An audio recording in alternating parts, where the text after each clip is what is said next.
this is a story, a fantastically true story, from the files of Herbert A. Philbrick, who for 9 frightening years did lead 3 lives: citizen, communist, counter-spy, and who has now revealed for the first time his secret files concerning not only his own activities, but also the current activities of other espionage agents. For obvious reasons, the names, dates, and places have been changed, but the story is based on fact. This week, Herbert Philbrick brings you the story of the counter-spy who was faced with party betrayal by an overseas courier.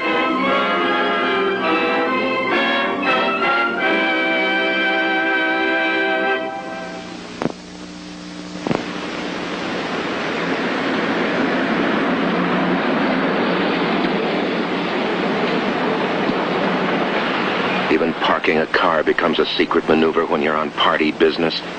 At least 1 block from the meeting place, and never twice in the same spot.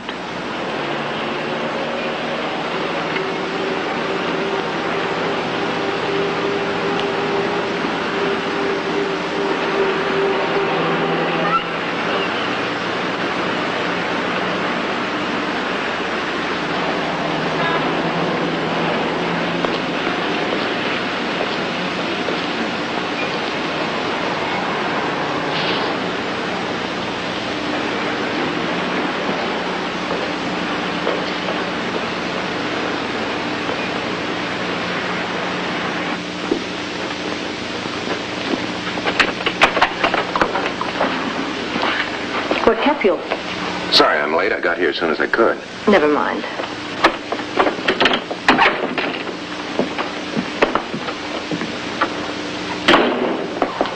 Well, where are the others? There are no others. Give me the keys to your car. What? The keys to your car, quickly. Where did you park it? Around the corner, down toward Burton Street. What's the color and the license number? It's a green sedan. The license number's on that key tag. Look, if you're going very far in it, I'd advise you to put some gas in. The needle's on empty. You will sit in here and wait for me. Comrade Sonia, the lady commissar with ice in her veins, suddenly seems disturbed. Why does she need your car, Philbrick? The car's around the corner to your right. It's a green sedan, license number 2U21674. Your contact is waiting for you at the Old Mill Road. But first stop at a garage and fill the car with gas. What does the comrade know? Nothing, only that I wanted his keys. You better go now, comrade, before the FBI pick up your trail.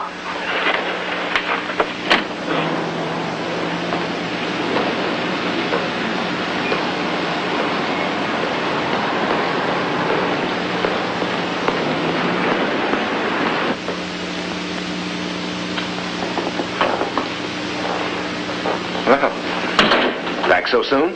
Your humor is misplaced. Look, is there going to be a meeting or is there not? There is not. You will sit and wait.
Yes, sir. I'll be fortunate, sir.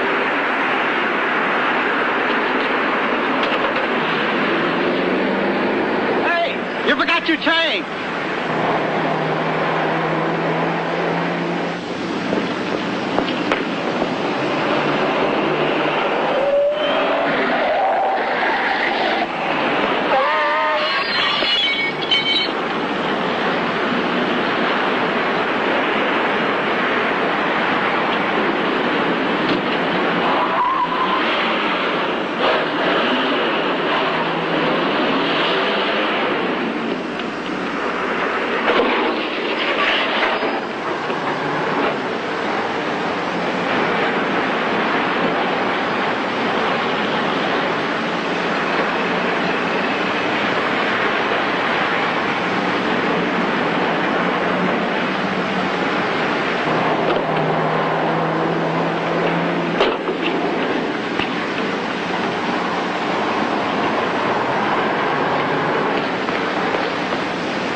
Whatever it is, Philbrick, it's big.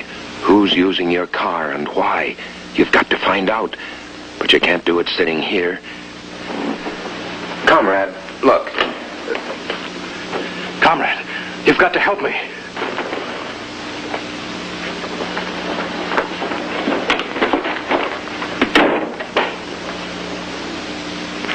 You fool! You know you're not to be seen by anyone. But I couldn't help it. I'm in trouble. The FBI? No.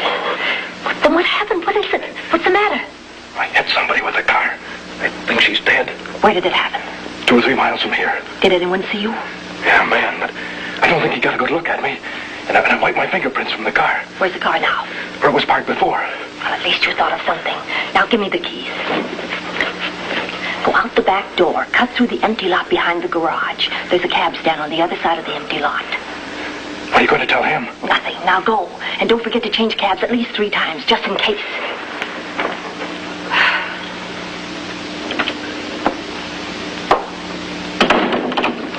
Well, that wasn't too long a wait, was it, Comrade Herb?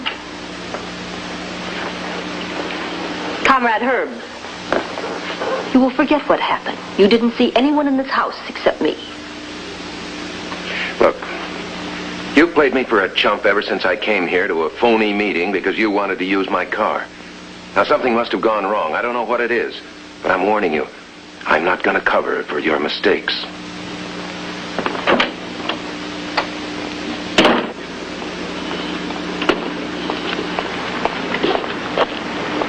Comrade Sonia wants you to forget there was anyone else in the house. Okay, you'll forget it, Philbrick, after you tell Steve Daniels of the FBI.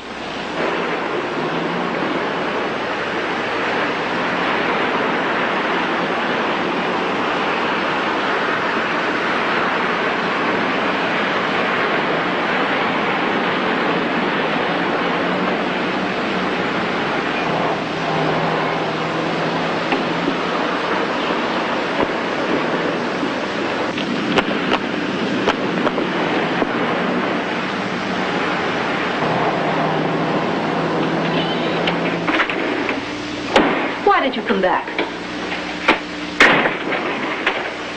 I told you I was through covering for your mistakes. What mistakes? A broken headlight. A broken headlight? Who was hit? Nobody. Turned a corner and hit the back of another car. Comrade Herb, the less you know about what is happening and about the man who drove your car, the better. Did anyone else see the accident? Yes. Well, what are the police going to say? They should discover it was your car involved in the accident. You'll say you were driving at the time. And go to jail as a hit-and-run driver? The man who drove your car is on a top-secret mission. He must be protected at all costs. You, Comrade Herb, are expendable. Expendable? Yes, expendable. You know something, Comrade Herb? I enjoy this. You, the perfect party member, the one who has always been held up to my eyes as an example. You are expendable, and there is nothing you can do about it. Yeah. Comrade Herb, you'd better fix the headlight before the police question you.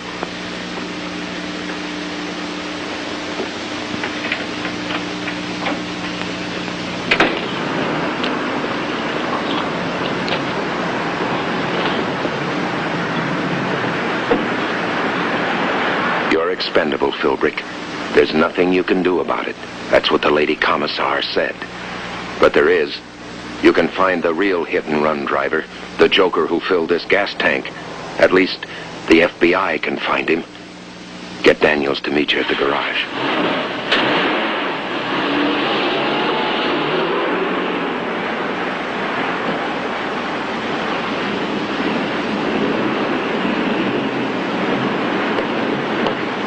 What's up, Herb? I'm in a jam, Steve, a real jam. This car was involved in a hit-and-run accident. I don't know who or what or where, but I do know that a commie courier was driving it. Do you know who he is? I got a good look at him just once. He's new and he's nervous, but his fingerprints ought to be all over the car. Good. Pull the car inside and we'll give it a thorough check.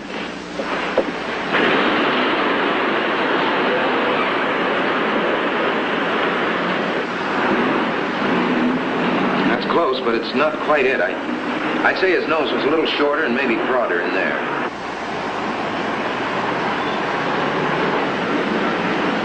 Yeah. Yeah, that's a great deal like him. That's him. Hey, you're right, Herb. He is new. I've never seen him. Steve, what'd you find? Piece of cloth in the headlight frame. It's a heavy fabric, the kind most commonly found in women's coats. What about fingerprints? Well, your car was clean except for right thumb and forefinger prints on the dashboard lighter. It's no good. Isn't that enough for identification? No, Herb. We need all 10 fingers for positive identification. I thought I'd heard of people being identified with a crime through just one fingerprint. That's when you have a suspect and you're matching his prints against those taken from the scene of the crime. Is there anything you can do? Plenty. For this sketch and the 2 prints, Washington may get a line on the driver. If not? I'll have some copies made of this face and check every gas station in the city. Someone may remember filling a gas tank for this character. If that doesn't work, I'll just have to identify myself to save the party and the FBI. No, Herb. As far as we're concerned, you're not expendable. You're very important to us, and we need you, but... But? Police get on to you as a hit-and-run suspect? Yeah, then what? I don't know. I don't know. Where do you go from here, Philbrick? Is this the end of all the years you've spent?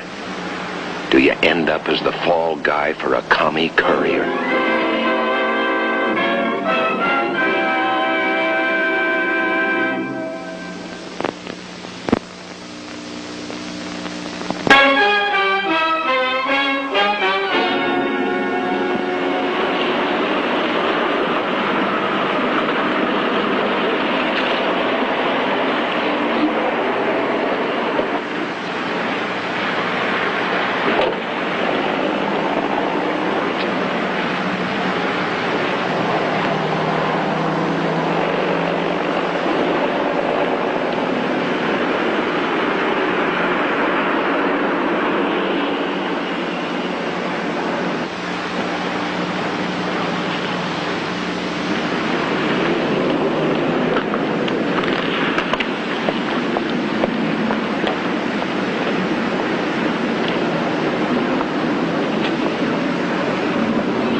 Come in.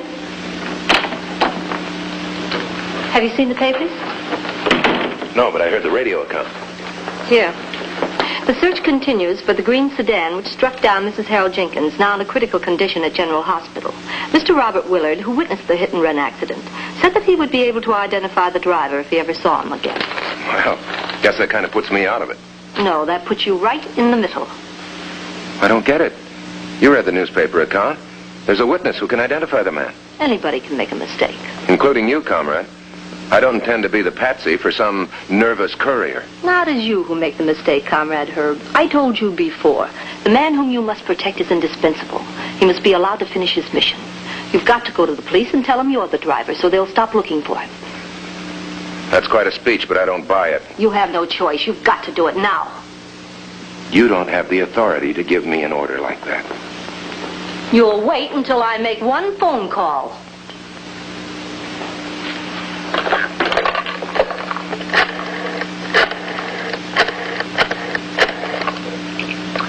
Hello, Comrade Brown? This is Sonia.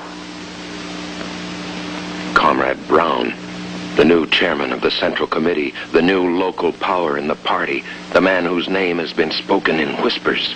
You're finally going to meet him, Philbrick, and you're wondering, how much influence does the lady commissar have with the new chairman of the Central Committee? I'm bringing someone with me. We're leaving now. Shall we go? Where are we going? Always the questions, comrade. Perhaps you no longer have faith and trust in the party. You know that's not true. Perhaps the party no longer has faith and trust in you. Shall we go?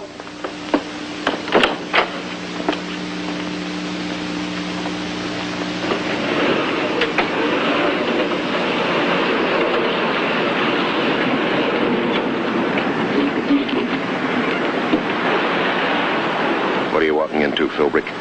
Sonia wouldn't pull this sort of power play unless she were sure it would come out her way.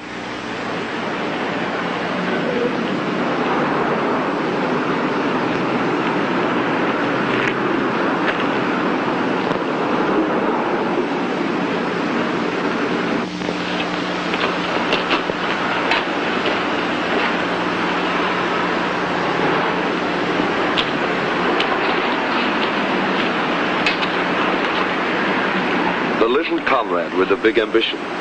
Nothing wrong with big ambitions so long as they contribute to the good of the party.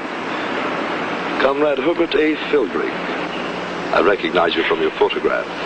And your record. It's a good one. Now, what is this matter of discipline? It's Comrade Herb. The courier, with the latest instructions from Moscow, borrowed Philbrick's car to make a contact. He was involved in a hit-and-run accident.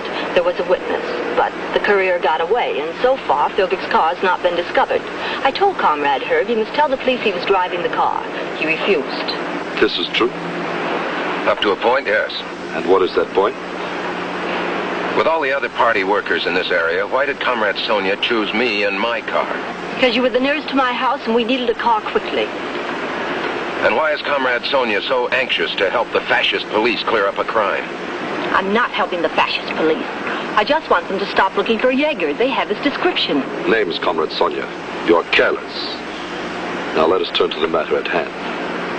Comrade Herb is right. There is no reason to help the fascist police.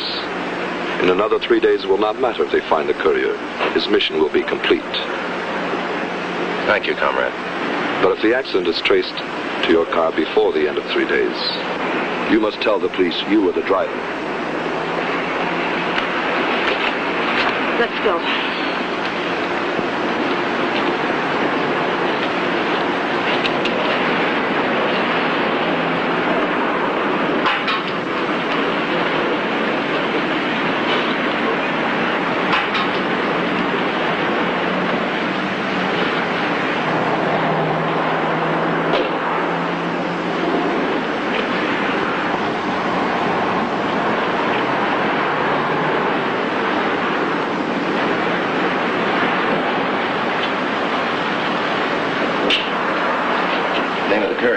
My car is Jaeger.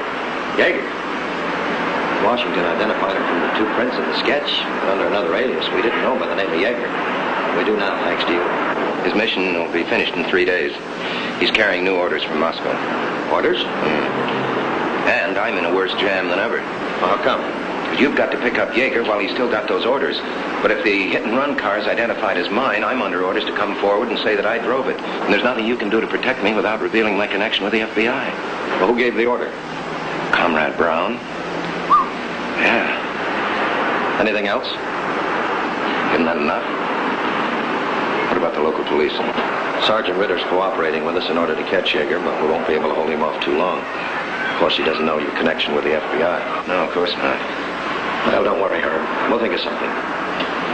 You heard the man, Philbrick. They'll think of something. Unfortunately, the comrades have already thought of it.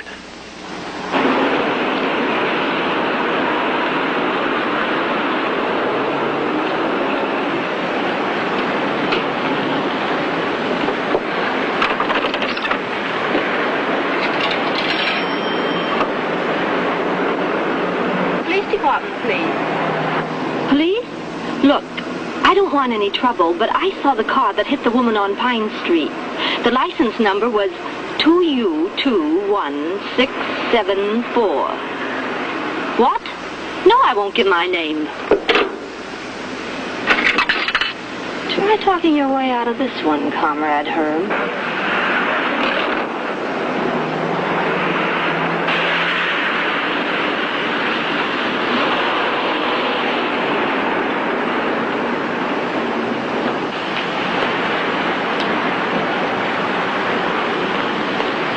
Sergeant Ritter, what brings you over here? Some woman called in a few minutes ago.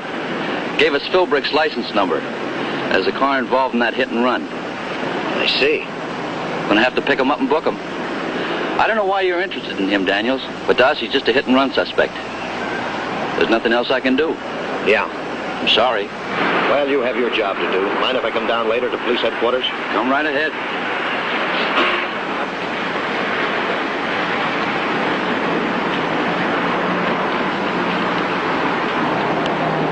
There isn't any of the cars on this lot. Well, that's that. I don't understand, Sergeant. If you know who the driver is, why don't we go up to his office? I'll recognize him. Don't have to look at cars. This is his parking lot. His car's not here. He's not in his office. Oh, yeah. Well, we looked at his home. He wasn't there. Maybe he skipped. Maybe. But if he did, he won't get far. Hit and run driver. The worst kind there is. A coward and a killer.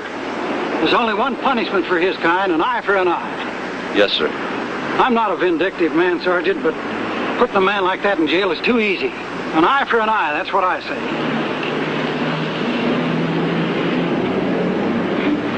Hey, that looks like the car.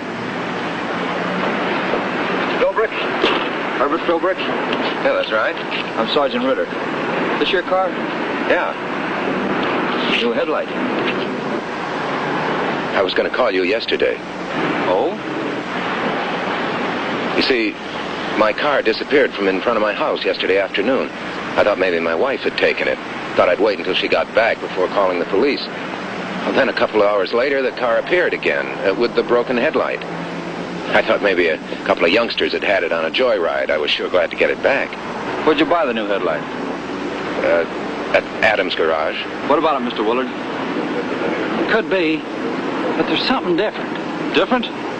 Well, I told you the driver had on a hat. What's this all about? Mr. Philbrick, would you mind coming down to police headquarters? No, I don't mind, but what's it all about? We can talk about it down at headquarters. Okay. You can leave your car here.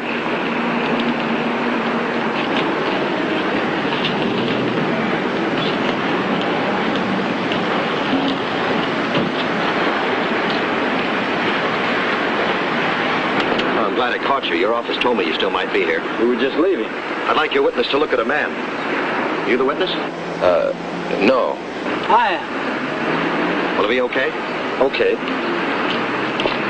All right, come on, get out.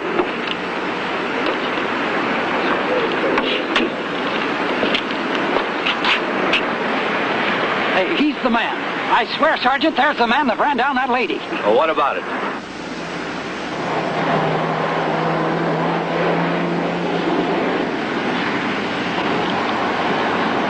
Yeah, I hit the woman.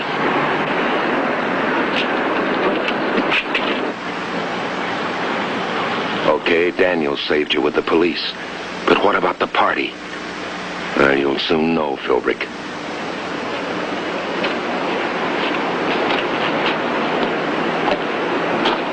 Comrade Sonia, you must know that the party comes before personal issues or attitudes.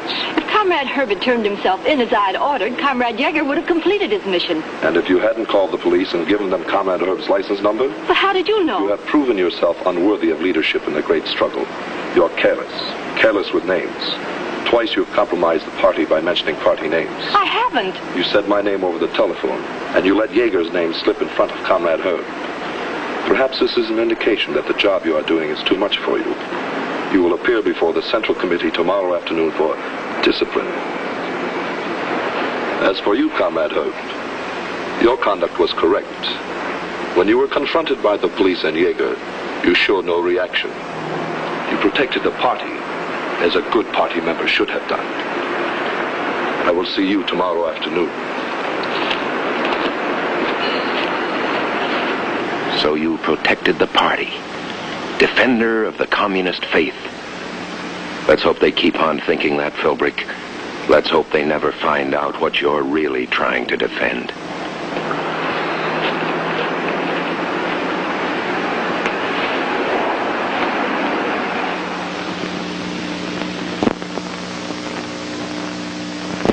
A counter-spy's careful attention to detail helped him escape a communist trap and reveal a top red agent.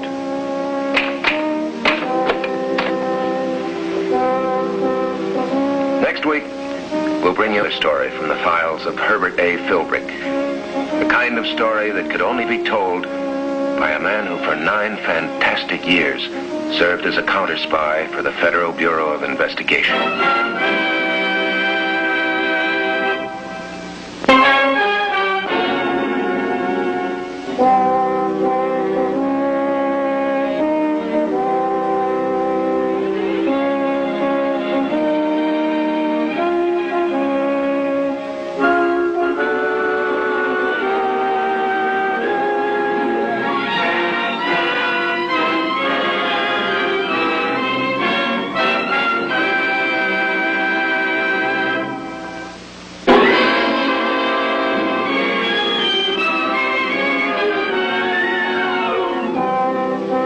This is a story, a fantastically true story, from the files of Herbert A. Philbrick, who for 9 frightening years did lead 3 lives. Citizen, communist, counter-spy, and who has now revealed for the first time his secret files concerning not only his own activities, but also the current activities of other counter-espionage agents. For obvious reasons, the names, dates, and places have been changed, but the story is based on fact. This week, Herbert Philbrick brings you the story of a counter-spy whose own safety was endangered when he learned too much about an aspiring communist.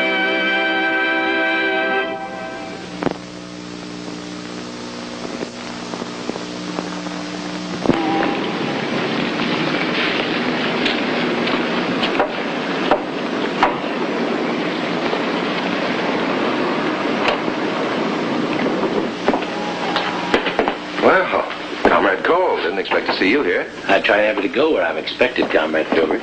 We don't have much time, so I'll explain quickly why I sent for you tonight. A man is being considered for admission into the party. It's our assignment to find out whether it's safe to take him. Is it ever safe? I've seen it too many times, newly admitted members betraying the party. The procedure outlined in the party manual on organization is designed to prevent just that. The candidate will be thoroughly screened and tested, examined and cross-examined. And then what? We may still have a traitor. Yeah, but we need new members, Cole. Too many of the old comrades have defected. If we're to be ready to take over when the time comes, we've got to have every member we can get. I know we need new members, but we're no longer a political party open to anyone. We're an underground army under attack. These recruits, they've got to be tough and reliable, with a devotion to party principles unclouded by bourgeois ethics or morality. How about this man? You find out. Copies of the party's dossier on Stephen Burke, candidate for membership. You're to study this material, both of you, and give me evaluations. And remember, you're not to recommend his acceptance unless you're convinced he'll do anything for our cause. Mm-hmm. Have you got a picture of him? You won't need a picture, that's Burke. This is a transparent mirror. You can see through it from the other side.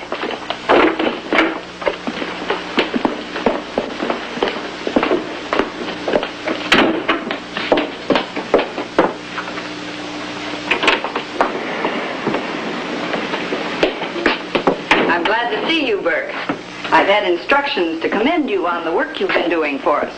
Well, thank you, Comrade Edna. The jobs we've given you may not have seemed important, but they were very necessary. As I see it, everything that helps our cause is important. A new face to remember, Philbrick. Steve Burke, Red Recruit. Your next job. Fine. That's all. Edna, I've been associated with party work for 5 years now. How close am I to actual membership? I don't really know, but I can tell you this much. Make certain nothing happens within the next few weeks to mar your record. Thank you. I can assure you, nothing will.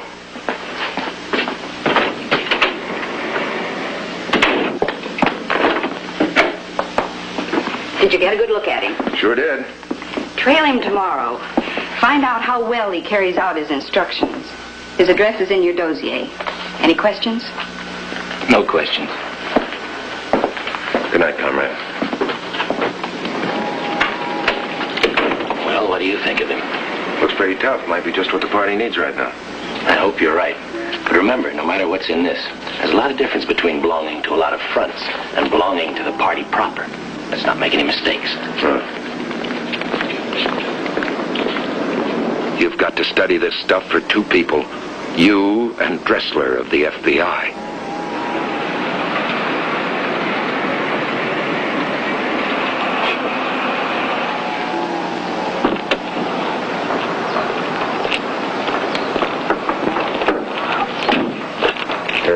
I think you'll find it interesting. Good. I'll check our files on this Burke. I'm sure we have some material on him. Oh, this character's been a member of every front in the area. He's manned posters at every commie demonstration, served time as a member of the goon squad, worked over with his bare knuckles young commies that got out of line on their ideologies. The works. No doubt he's good, or they wouldn't even consider him. They need new recruits very badly, but at the same time, they're being very careful. Just a word from me, and I can keep this guy from ever being a communist. Now, you'd better play it straight with the party this time, Herb. Only keep me informed.